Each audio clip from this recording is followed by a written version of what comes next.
Hello students, welcome to Tuteetute. So we will see the questions from GENCO 2015 measurements and transducers. Okay, so the first question, an unshielded moving iron voltmeter is used to measure the voltage in an AC circuit. The stray DC magnetic field you having a component along the axis will be. Okay, so it's a simple question only. When you see, immediately you need to answer this kind of questions. Okay, so unshielded moving iron, that's what they have mentioned. What is this shielding? So if this is a moving iron type of instrument, so around these things, around this, okay, so walls of this meter, okay, so whatever you will be seeing, okay, so this is a meter, you will carry like this, right? Okay, generally meter, okay, in labs you might have observed. Okay, so below this one, okay, so otherwise inside this one there will be one shielding. Okay, so how the shielding generally will be made means, so the shielding generally we will be making based on so the magnets. Okay, so which type of magnets means saturated magnets. Okay, so already saturated magnets. So what will happen means generally, so the shielding we will be making using a saturated magnets. So what is the idea means, if any external field, see in our lab not only 1 meter, right, so many meters we will place nearby. So here magnetic field is there, another meter also magnetic field is there, another meter also magnetic field is there. We all, okay, on one table only DC machine will operate. So that means all the meters will just place nearby. So one magnetic field may affect the another magnetic field. Understanding, right? That too for the meter. Okay, so there will be indication like this. So indication will be there below this one. So there will be some more details also like AC. Okay, so AC and DC, and it has to be a vertical meter or horizontal meter. So many specifications will be mentioned. So we need to follow that all instructions definitely. But still outside magnetic field can enter into this one. So if you place any saturated magnetic sheets like this here, okay, what will happen? These magnetic sheets are already saturated, so outside magnetic field cannot come inside, inside magnetic field cannot go outside. That's what saturated magnets will be providing for us. Okay, so then only, right, okay, so magnetic field will not be affected to the external magnetic field. What is that external magnetic field called? That is a stray magnetic field. Okay, whatever we don't want, okay, that is a stray magnetic field. For this instrument, other magnetic fields are stray magnetic fields. Okay, now what they have mentioned, unshielded, that means this shielding is not present for that magnetic this instrument they have mentioned. Okay, so that means outside field can enter into the inside. That means outside magnetic field or stray magnetic field can affect, stray magnetic field can affect the actual operating magnetic field. Understanding, right? So operating magnetic field inside it is. Okay, so it will definitely affect this one. So once it is affecting, so how it will be affected, that's what they are asking. Okay, see complete question, used to measure the voltage in an AC circuit. Okay, no problem. Okay, so it is moving iron type of instrument, so it is measuring the voltage in an AC circuit. The stray DC magnetic field having a component along the axis will be, okay, so along the axis they have mentioned, along the axis of this magnetic field they have mentioned, whatever direction it is. Okay, so it may support or it may oppose. Okay, so this stray magnetic field may support this magnetic field or it may oppose the magnetic field. That's what it is. Okay, so see the options, it's unaffected, definitely affected, it may decrease or it may increase. See, that's why either decreased or increased depends upon the direction of DC field, direction of this stray DC field or stray magnetic field, that will support or that will oppose. Okay, so that's why this option we need to choose. Okay, so this is one of the very good concept. Okay, so many students may not be knowing about this stray magnetic field error. Okay, so that's why, so this question is important for us now. Okay, next question, the DC voltmeter has sensitivity of 1000 ohms per volt when it measures half full scale in 100 volt range. The current through the voltmeter is, okay, so it's simple question, 1000 volt, okay, 1000 ohm per volt. Okay, so what is this 1000 ohm per volt. It is a sensitivity. Okay, so what is the full scale deflection current then? Okay, so IFSD is nothing but so 1 by sensitivity is nothing but 1 by 1000. Okay, so 1 by 1000 is nothing but so 1 milliampere. Okay, so this is the full scale deflection current what they have mentioned when it measure half the full scale reading. Okay, so in 100 volts range, whatever range it is, okay, half the full scale reading it is reading now. Okay, so then what they are asking, so what is the current through the voltmeter? Okay, so half of this full scale reading, that's it. Okay, so directly, so there are so many other methods also to do this question. First, what you have to do, it's a full scale. Okay, so we need to draw this scale and this pointer. Okay, so here 0 and it is 100 volts range. For 100 volts range it will be having 1000 ohms per volt. That means what is the total resistance you need to calculate. When it is total resistance is this much, when it is measuring the half, what is the resistance and voltage you need to calculate, then calculate the current. Okay, so no need directly. So half the reading they have mentioned and it is DC. Okay, so DC voltmeter, that's why the scale of this DC meter will be linear. Okay, so linear or uniform. Okay, so uniform reading will be there for this so DC or PMMC type of instrument. That's why answer directly 1 milliampere divided by 2 is 0.5 milliamperes. Okay, so next question, a moving coil meter has 100 turns and a length and depth of 10 millimeter and 20 millimeter respectively. Okay, so it is positioned in a uniform radial flux density of 200 millitesla. Okay, so millitesla it is. The coil carrier current capacity is 50 milliampere. The torque on the coil is, okay, so simply they are asking, it's a PMMC type of instrument, moving coil type of instrument. Okay, see when I am reading how I read the question. Okay, so I am understanding what they are giving. Okay, so I can read fast also, but when we understand in the first time only, we can save 2 or 3 seconds or at least 10 seconds we can able to save in the examination. Okay, so they are asking about the torque. Don't think like I have read this question before only, that's why you are giving this answer directly. Okay, so even in the exam also when we see this question, okay, 100 turns. Okay, so turns they have mentioned. Okay, it might be related. See how fast we need to think. So whenever we see this question, number of turns, okay, so it is related to number of turns. Okay, BINA, it may be this formula. Okay, so length and depth also they have mentioned. Okay, area also covered, N also covered.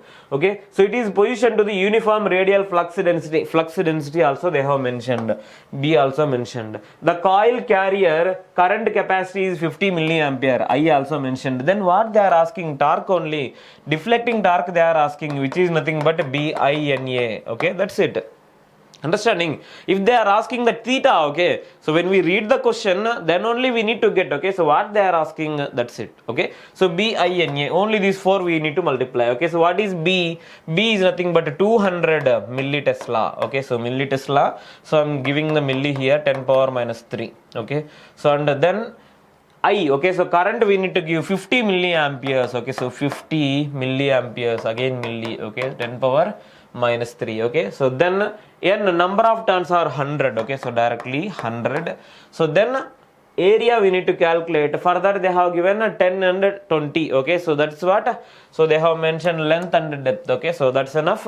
10 into 20 is nothing but 200 milli into milli, then you will be getting 10 power minus 6. This is what the entire thing. Okay, so you need to multiply all these things. Then see 10 power 6 and 6 zeros we will be cancelling. Okay, so 10 power 6 and 1 2 3 4 5 6. Okay, so then remaining will be 50 into 2 is 100, 100 into 2 is 200, into 10 power minus 6 is micro. Okay, so 10 power micro. So what is this? Torque. Okay, so torque, what will be the units? Newton meter will be the units, micronewton meter. Okay, so total will be, okay, so that's why answer will be 200 micronewton meter. Okay, so that's the answer for this question.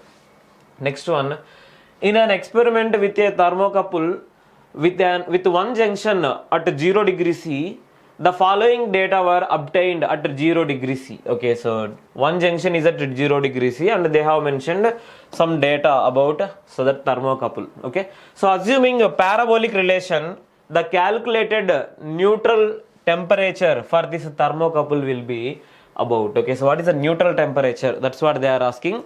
So neutral temperature means at what temperature it will be the maximum voltage. After that it will not be increased much. Okay, so that's what the neutral temperature means. Okay, so let's see this data they have mentioned. What is this thermocouple? Thermocouple means one junction is at 0 degree C, another junction will be continuously varied. Okay, so this temperature will be varied according to this. Okay, so there will be, this is one type of metal and this is another type of metal, so definitely there will be transfer of electrons in these metals, definitely. So because of that, so there will be voltage difference present if you connect any of the meter here. Okay, so this is a meter, just a rough diagram only. Okay, so this is a meter, so in meter there will be some deflection coming. Okay, so that's simple, right? At some point, okay, so there will be difference between these 2 points will be neutral. Okay, so that's what they are asking, at what temperature it will be, so neutral. Okay, so anyhow for this one they have mentioned another data also, assuming parabolic relation. Okay, so what is this parabolic relation means?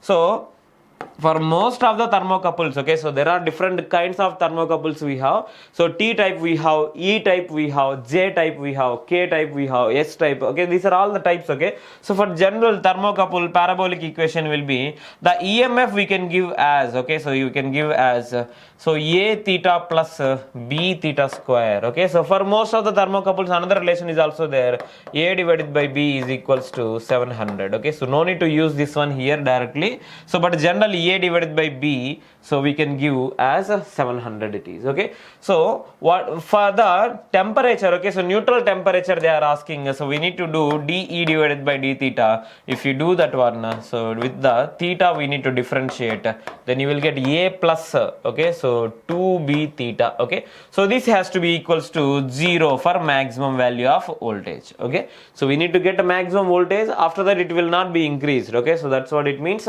So if you substitute these values, okay, so B value and A value you will be getting, otherwise theta is equals to what you will be getting, minus A. Okay, minus A by B divided by 2 you will be getting. Okay, so A by 2B, otherwise minus A by B divided by 2 you will be getting. Okay, so minus A by 2B it will be. So theta value generally we need to get as minus 700 divided by 2 will be 350.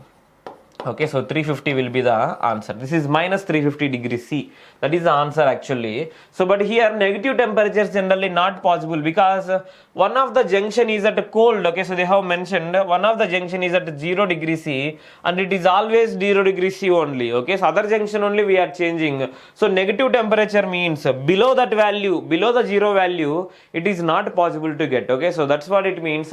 And as usual, so for this one they have choose this option only. So but practically this kind of thermocouple will not be having this neutral temperature. Okay, so in these regions only. Okay, so but based on the data they have mentioned, okay, so like 0 degree and 20 degree, okay, 0 they have not mentioned, 20 degree C, and after that 100 degrees C, after that 300 degrees C they have mentioned. So after 300 degrees C only it will be getting stable. Okay, so somewhat more voltage will be increased. So after 300 degrees C only we need to check this one. Okay, so and if you substitute these values, okay, so A value, B value and A value, B value directly we don't know, but theta values, okay, so like this is first equation with this second equation with this third equation, if you try to solve this one, okay, so you will be getting the A, B values and the theta value also you will be getting. Okay, so like that you can just expect, okay, so what is the maximum voltage and what is the value of this theta also. Okay, so anyhow, so the answer for this question is 333 degrees C. Okay, so the next question, a moving coil ammeter has a fixed shunt of 0.02 ohm resistance. Okay, resistance it is. If the coil resistance of the meter is 1000 ohms, a potential difference of 500 millivolt is required across it for full scale deflection. Under this condition, the current in the shunt would be, okay, so this can be solved in 10 seconds. This can be solved in 2 minutes also. Okay, so I will tell you, so how in 2 minutes and how in 1 minute. Okay, 10 seconds. Okay, a moving coil ammeter they have mentioned and shunt. Okay, so directly, so this is the meter and we need to connect some shunt. Okay, so shunt resistance we need to connect here. Okay, so RSH it is generally RSH value will be very less only, because in order to increase the extend the range, so we need to connect the very low value of resistance here, and they have mentioned its value is 0.02 ohms. Understanding? 0.02 ohms they have mentioned. For the meter also they have given certain data. Meter has 1000 ohms of resistance and potential difference of 500 millivolt. That means between these two terminals voltage is 500 millivolt. Okay, so across it's for the full scale deflection. Definitely whenever you are extending the range, we need for the full scale deflection only. Okay, so and 1000 ohms they have mentioned. Okay, so this is the meter resistance it is. Okay, now what they are asking, under this condition the current in the shunt would be, current in the shunt is nothing but 500 millivolts divided by this resistance. That's it. Okay, voltage across this one divided by resistance is nothing but 500 millivolt divided by 0.02 ohms it is. Okay, so 0.02 also I will write down as 20 milli ohms it is. Okay, so 20 milli ohms, then you will be getting what is the current, milli will get cancelled and you will be getting as 25 amperes. Okay, so like this we can do, and no need to draw this diagram also. If you have some idea, okay, they are connecting in shunt 500 divided by 0.02. okay, so 500 millivolt divided by 0.02 ohms, that will give the answer. Okay, so this we can do within 10 seconds. Okay, but if you want to waste more time, okay, so there is another method also. So like whenever meter voltage and meter resistance both they have mentioned, first we need to calculate RM value. Okay, so RM value is nothing but, so this is 500 RM they have mentioned as 1000 ohms, and Vm they have mentioned as 500 millivolt, and for this one Im also we can calculate meter current. Okay, so meter current is nothing but, so here it is 500 divided by 1000 ohms it is. Okay, so 500 in terms of milli, so meter current will be 0.5 milliamperes it is. Okay, so this is in the meter. Understanding? This is in the meter. In the shunt how much it is going? Okay, so that means shunt resistance they have mentioned RSH. Okay, so RSH they have mentioned. So what is the formula for RSH? RSH equals to RM. Okay, so RM divided by M minus 1. Okay, so RM value we have, M value we don't have. What is this M value? M value is nothing but so what is the M value? So new range of current divided by meter current. Okay, so meter current we have. Okay, so what is the meter current? Meter current is nothing but, so we have calculated as 0.5, and I value we can get from this one. M value we will get, from that I value we will get. Okay, so this I consists of I meter plus ISH. Okay, from this one ISH you can calculate. Okay, if you don't have clarity about this connection, then you will do all these things, still you can get the answer. Okay, so there is no problem.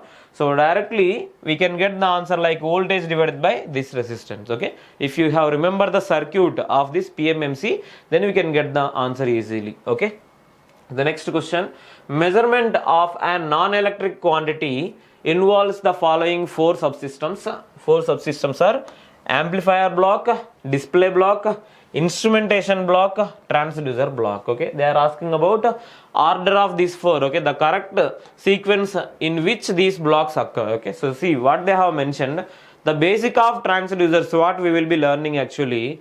So an non-electric quantity, for example some non-electric, okay, so leave it whatever it is, some non-electric quantity we have, so that means it's not resistance, it's not current, it's not capacitance, okay, it's not even voltage. So what you have to do, you have to measure that non-electrical quantity. So how you can measure that non-electrical quantity? You need to first convert into electrical quantity, right? Then measurement is easy for us, okay, because we have PMMC, electrical instrument, that means electromechanical only, but operation is mechanical, but it is measuring electrical quantities. Okay, so it's easy to measure the electrical quantities and easy to notice the changes in the electrical quantities. That's why non-electrical quantities, first we need to convert into electrical quantities. Using what? Using the transducer. Okay, so using the transducer, we need to convert non-electrical quantities into electrical quantities, either in resistances, either in currents, either in capacitances, either in any electrical quantity. We need to convert like this. This is the first step we need to do whenever you are measuring non-electrical quantity. Okay, so after that, what you have to do? This is unknown value, right? You don't know whether it is low value or more value, understanding, but it has to display.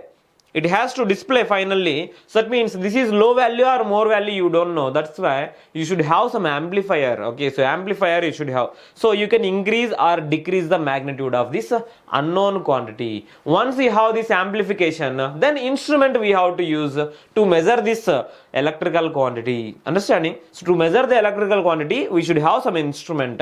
After that, instrument will give electrical reading only, but display has to come non-electrical quantity. That's why again some conversion should be there after that, otherwise calibration we used to call. Okay, so like display we have to use, that display will be calibrated display. Understanding, right? So this is all the order. Okay, non-electrical quantity first convert into electrical, magnitude we don't know, so that's why we should have some amplifier here to increase or decrease the magnitudes. After that, we need to use the instrument to measure the electrical quantity. After that, we need to display the value of non-electrical quantity. So that means we should have some calibration and display. Okay, that's what the complete order. Okay, so now we can see here, okay, all the 4 blocks are available. So measurement of non-electrical quantity they have mentioned. First transducer block should be there. Okay, so after the transducer block should have amplifier block. Okay, so after that amplifier block should be there. After that instrumentation block should be there. Okay, so see, after that display block should be there. Okay, so this is the complete order. Okay, so anyway, in between there are so many subsystems also. If you want more accuracy and so more precision also, there must be using so many other equipments also in between. Okay, but these are the major blocks we should have. Okay, DACB. Okay, option 1 is the correct one. Okay, so this kind of questions are very, very important. Not only from the transducer concept, okay, so even from the other subjects also they will be giving this kind of questions in the upcoming examinations. Okay, next one, the equivalent series resistance of a capacitor C in terms of its power factor and operation frequency F is given by. Okay, so this is a simple question only. They have not given clarity in this question. So but we know power factor generally we can give as the resistive part divided by the reactive part. Okay, so like this we can give. So for the capacitor and resistor only, so generally it will be R divided by 1 by omega C. Omega means 2 pi F into C. So it will be going up to here. Okay, so we need this resistance value only.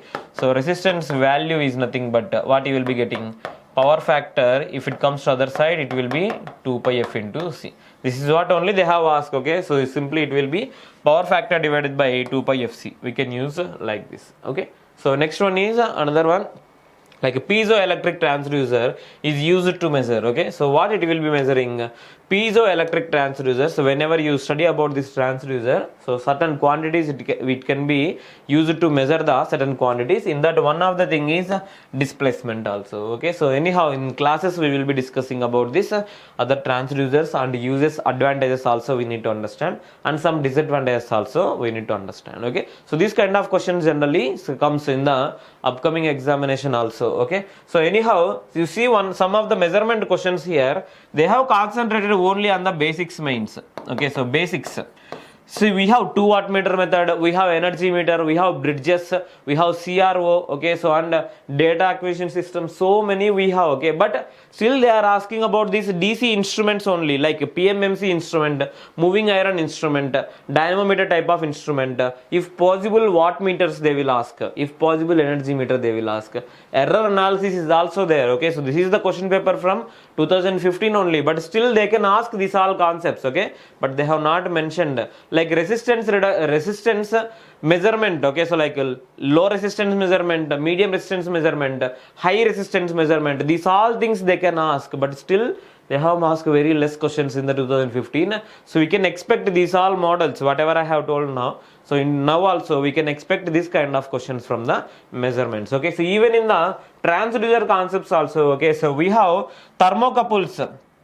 Okay, so thermocouples we have, so definitely, so from the thermocouples, okay, so there might be some question. Okay, so type K thermocouple or type J thermocouple, what are the two metals we are using there? Okay, so every time cold junction is at 0 only, hot junction will have certain range of temperature. Okay, so what is that range of temperature? This kind of question they may ask from the thermocouple. Okay, so and anemometer is also there, LVDT is there. Okay, so inductive transducers, so capacitive transducers, and our piezoelectric transducers. Okay, so these are all they may concentrate. Okay, like it may be 1 or 2 questions only they will be giving, or more than 3 also possible sometimes from the transducer concept, but still, okay, so there will be simple questions only, so not much deep we need to think about that. Okay, so once you have to learn the subject properly. Okay, so this is what about the measurement questions from the 2015 GENCO question paper. So we will see with the another subject in our next video. All the best.